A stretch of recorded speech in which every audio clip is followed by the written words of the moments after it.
बस ऐसी खबर मिली थी, फिर वही ले गए थे हमें हॉस्पिटल। मेरी मिसेज आई, वो आके मिली, बच्चे दोनों आके मिले, थोड़ी सी बातचीत हुई, मैंने ये कहा घबराना नहीं, कुछ नहीं होगा, मैं बिल्कुल ठीक हूँ। थोड़ी हिम्मत ही रखी मैंने, मतलब अपनी हिम्मत को ख़त्म नहीं होने दिया। वहाँ गई तो जब इसरार की वहाँ पे हालत देखी ना, वहाँ थोड़ी सी हिम्मत मेरी टूट गई थी। उसके बाद ये लोग रोते हुए बाहर चले गए, तो कोई आधा घंटा मैं मज़ीद मुझे होश रहा है। उसके बाद फिर मुझे पता नहीं लगा मेरे साथ क्या हुआ है। मुझे होश आया तो मुझे पता लगा जी मैं 20 से 25 दिन के बाद होश में आया और मैं वेंटिलेटर पे चला गया हूँ। जिस दिन गोलियाँ लगी थी उस दिन तो ऑपरेट हो गए थे, ये ठीक भी हो गए थे। 4 दिन बाद इनकी जो हालत थी वो बहुत ज़्यादा सीरियस हो गई थी। वो बहुत ज़्यादा हमारे परिणाम बड़ा दिन था वो।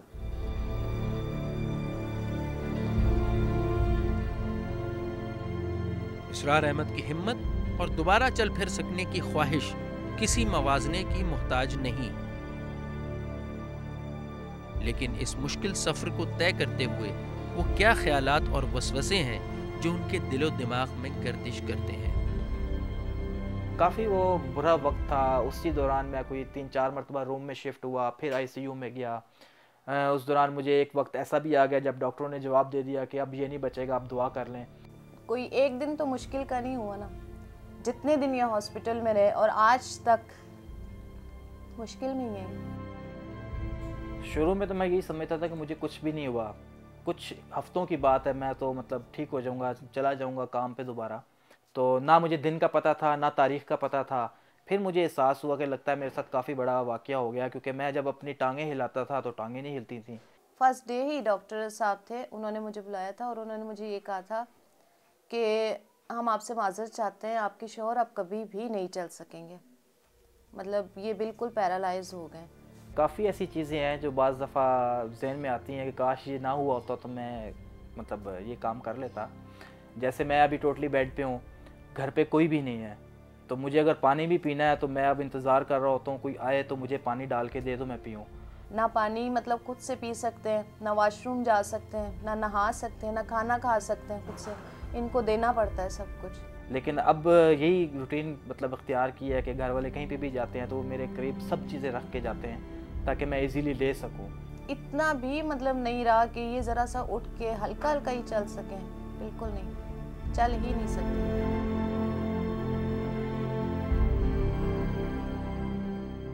जब बच्चों को गली के अंदर कोई कुछ कह देता है, वो रोते हुए जब घर आते हैं कि पापा हमें फ़लाने मतलब बड़े से आदमी ने थप्पड़ मार दिया या कुछ कह दिया, फिर दुख होता है कि या अल्लाह मुझे जल्दी से खड़ा कर दे ताकि मैं कम से कम अपने बच्चों को ये चीज़ें बर्दाश्त तो ना करने दूँ जो लोग उन्हें कुछ कह देते हैं। बच्चे मेरे सहम गए थे। मेरी बेटी रोती थी कि सबके पापा मतलब जाते हैं बच्चों को पार्क लेके, हमारे पापा नहीं जाते। मेरे बच्चों ने बहुत बुरी सिचुएशन मतलब देखी है। अफसोस होता है ना देख के, मतलब एक इतना काम करने वाला, चलने फिरने वाला मतलब इंसान आज 3 साल से मतलब बेड के ऊपर है।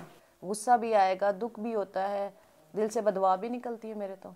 नहीं, अक्सर बच्चे कहते हैं कि पार्क में जाना है हमने, दूसरे बच्चे भी जाते हैं, या पिकनिक पे जाना है, तो मैं उन्हें कहता हूँ कोई बात नहीं बेटा, चलेंगे ना, बस दुआ करो, देखो कुछ ही दिनों में आपके पापा ठीक हो जाएंगे, मिलके चलेंगे सारे। उनको अभी तक इस चीज़ का नहीं पता कि आया पत्नी में कब खड़ा होता हूँ नहीं कब, उन्हें यही पता है कि बस मैं कुछ अरसे में ठीक हो जाऊँगा। इसी चीज़ को देखते हुए कई दफ़ा मैं अपने आप को कहता हूँ यार पत्नी क्या हो गया, कब खड़े होना है। बहुत बहुत सारे लोगों ने सपोर्ट दी, स्पेशली ऑफिस वालों ने। ना मेरे घर वालों को महसूस होने दिया कि इसरार नहीं है या कोई बड़ा ऊपर नहीं है तो इसरार का ट्रीटमेंट नहीं होगा या कुछ नहीं होगा।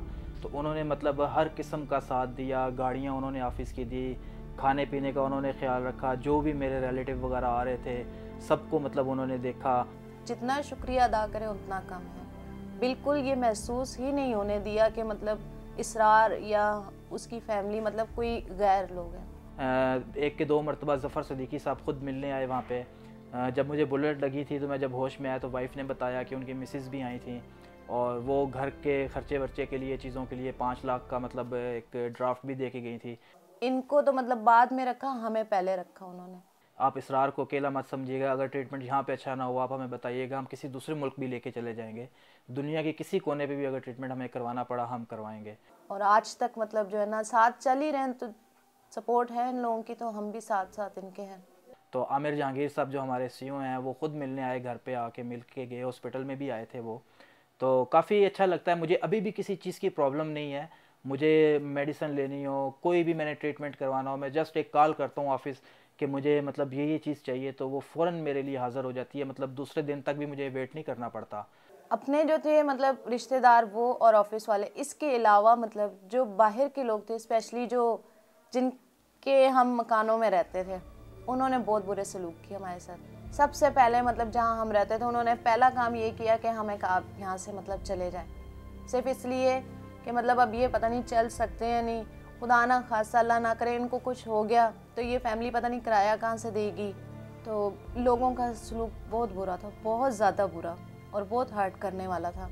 उसके बाद मैं सिर्फ ये दुआ करती थी कि या अल्लाह या तो हमें अपनी छत दे दे या फिर इनको बिल्कुल पहले जैसा कर दे। फिर इनकी टांगों ने मतलब जब हरकत शुरू की, वही डॉक्टर मतलब हैरान हो गए। मतलब स्टेप बाय स्टेप मतलब इन्होंने जैसे एक बच्चा मतलब कदम उठाता है, इस तरह मतलब इनके साथ हो रहा है। लेकिन जब थोड़ी सी मेरे टांगों में हरकत हुई तो फिर मुझे खुशी हुई, फिर एक जीने की दोबारा से मतलब तमन्ना जागी दिल में कि नहीं मैं चलूँगा और इंशाल्लाह काम पे जाऊँगा। अल्लाह ताला पे पूरा यकीन है कि इंशाल्लाह मतलब ये चलेंगे, लेकिन जज्बाती हैं, जल्दबाज हैं। मैं कहती हूँ कि कल जो खड़े होना है इन्होंने, ये आज ही खड़े हो जाएं।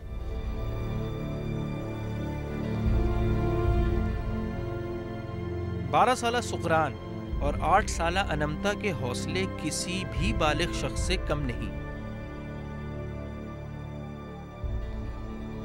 और वो हर मरहले पर अपने वालिद की मदद के लिए हमा वक्त तैयार रहते हैं। माशाल्लाह से 2 बच्चे हैं मेरे और बाज़ार का सारा काम वो करते हैं। मुझे भी बाज़ दफ़ा जब अकेला होता हूँ संभाल लेते हैं मुझे भी। मैं बेड पे भी हूँ जैसा भी हूँ, लेकिन उन्होंने अपनी माँ का बाप का सहारा बने। मैं अभी इतनी सी उम्र में आके सब कुछ उन्होंने मैनेज किया हुआ है। पापा जो भी कहते हैं मैं वो पूरी करता हूँ पापा की बात। पापा के पास बैठा रहता हूँ, पापा की मालिश करता हूँ। आप कितना ख्याल रखती हैं पापा का? बहुत ज़्यादा। पापा हमें पढ़ाते भी हैं सबक वगैरह। पापा मुझे लिखवाते हैं, बस टेस्ट लेते हैं। कभी कभी इधर ही पापा बैट बॉल खेल लेते हैं हम दोनों, और ना कंप्यूटर में फाइटिंग वाली खेल लेते हैं। बच्चों के ऊपर अभी तो वो बहुत छोटे हैं, अपनी कोई मतलब बात उन पे मतलब डालनी नहीं है कि आपने ये बनना है। मामा की तो ख्वाहिश है कि पायलट बनूं, और मेरी भी पायलट ही है। अब पापा कह रहे हैं कि मेरे साथ टेलीकॉम इंजीनियर बन जाए। मुझे खुद मतलब आर्मी की डॉक्टर बनने का शौक़ था, लेकिन शायद मैं नहीं बन सकी। मेरी बेटी का मतलब है कि मेरा दिल करता है कि वो बने, और बेटे के लिए मतलब सोचा है कि वो पायलट बने।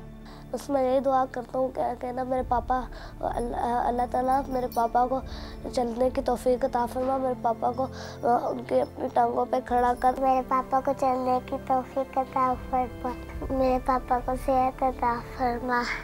कुछ भी नहीं चाहिए हमें, ये ठीक हो जाए बस।